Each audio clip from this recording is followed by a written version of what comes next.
দায়িত্ব গ্রহণের ৮ মাস পূর্ণ করেছে ডক্টর মোহাম্মদ ইউনূসের অন্তর্বর্তী সরকার। প্রত্যাশার বিপরীতে প্রাপ্তি কতটা তা নিয়ে সাধারণ মানুষের মধ্যে রয়েছে মিশ্র প্রতিক্রিয়া। বিশ্লেষকদের মতে কূটনীতি, অর্থনীতি ও বাজার ব্যবস্থাপনায় সাফল্য থাকলেও দেশজুড়ে মব সন্ত্রাসে উদ্বিগ্ন মানুষ। সংস্কারের সময় ও নির্বাচনের রোডম্যাপ নিয়ে রাজনৈতিক দলগুলোর মধ্যে এখনও তৈরি হয়নি ঐকমত্য। তবে আগামীর বাংলাদেশকে এগিয়ে নিতে সরকারকে দূরদর্শী হবার পরামর্শ বিশিষ্টজনদের। গণতন্ত্র ও মানবাধিকার হরণ, সীমাহীন দুর্নীতি আর ব্যাংকিং খাতের লুটপাটে অর্থনীতির যখন বেহাল দশা, তখনই ছাত্র জনতার দুর্বার গণ আন্দোলনে পতন ঘটে হাসিনা সরকারের। আকাশচুম্বী প্রত্যাশা পূরণে অনেকটা শূন্য হাতে 2024-এর 8 আগস্ট রাষ্ট্র মেরামতের দায়িত্ব নেয় অন্তর্বর্তী সরকার। আমি সংবিধানের রক্ষণ সমর্থন। সময়ের পালা বদলে শীত শেষে প্রকৃতিতে এখন চৈত্রের দাপট। গেল 8 মাসে কেমন ছিল বাংলাদেশ, কতটা সুখে আছেন খেটে খাওয়া মানুষেরা? গত রমজানে পেঁয়াজের কেজি যেরকম আমরা 350-400 টাকা খেয়েছি, এই রমজানে আমরা দেখেছি যে 45 টাকা কেজি আমরা খাচ্ছি। বিভিন্ন সবজির দাম কম, আগের থেকে ভালোই আছে। চলা ফিরে রাস্তাঘাট খুব ভালোই পাইতেছি, আলহামদুলিল্লাহ। তবে গণ অভ্যুত্থান পরবর্তী সারা দেশের আইন শৃঙ্খলা পরিস্থিতি ছিল উদ্বেগজনক। পুলিশের নিষ্ক্রিয়তার সুযোগকে কাজে লাগিয়ে দেশ জুড়ে দেখা যায় মব কালচারের দৌরাত্ম্য।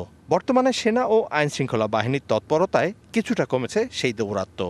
গত 8 মাসে অগ্রগতি আছে, কিন্তু সেই অগ্রগতি পুরোপুরিভাবে আইন শৃঙ্খলা পরিস্থিতি স্বাভাবিক করার মতো অগ্রগতি এখনো হয়নি। অন্যদিকে পূর্বাচলে নতুন শহর প্রকল্পে 60 কাঠা প্লট বরাদ্দের 6 দুর্নীতির মামলায় বিচারের মুখোমুখি হতে যাচ্ছেন সাবেক প্রধানমন্ত্রী শেখ হাসিনা সহ তার পরিবারের সদস্যরা। তদন্ত শেষে 23 জনের বিরুদ্ধে চার্জশিট দিয়েছে দুর্নীতি দমন কমিশন দুদক।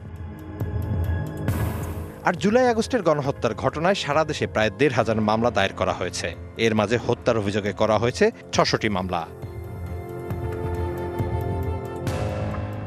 আর শেখ হাসিনার বিরুদ্ধে দায়ের করা মামলার সংখ্যা 324টি। আর জুলাই আগস্টের গণহত্যায় শেখ হাসিনার বিরুদ্ধে একটি মামলা সহ বেশ কয়েকটি মামলার চার্জশিট প্রায় চূড়ান্ত বলে জানিয়েছেন চিফ প্রসিকিউটর।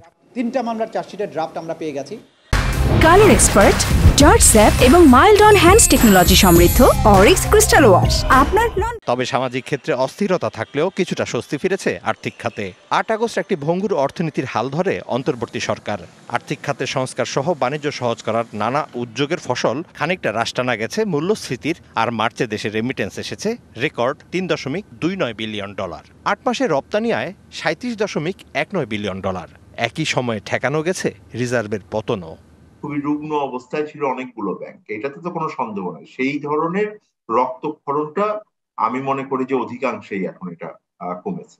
শৃঙ্খলা ফেরার ক্ষেত্রে এক ধরনের সাফল্য গত 8 মাসে তৈরি করতে পেরেছেন বাংলাদেশ ব্যাংক।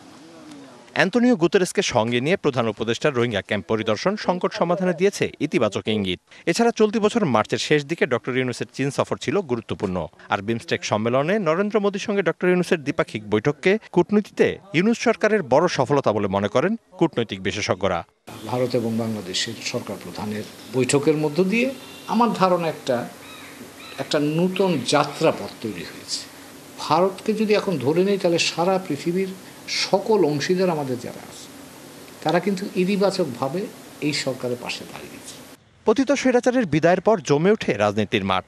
এবার ঈদকেন্দ্রিক রাজনীতি তার প্রমাণ। নির্বাচনকে কেন্দ্র করে রাজনীতির মাঠে আসে নতুন নতুন দল। শুরু হয় শীর্ষ নেতাদের কথার লড়াই। মতের ঐক্য হবে, সেগুলো সামনে নিয়ে আপনার নির্বাচন হবে।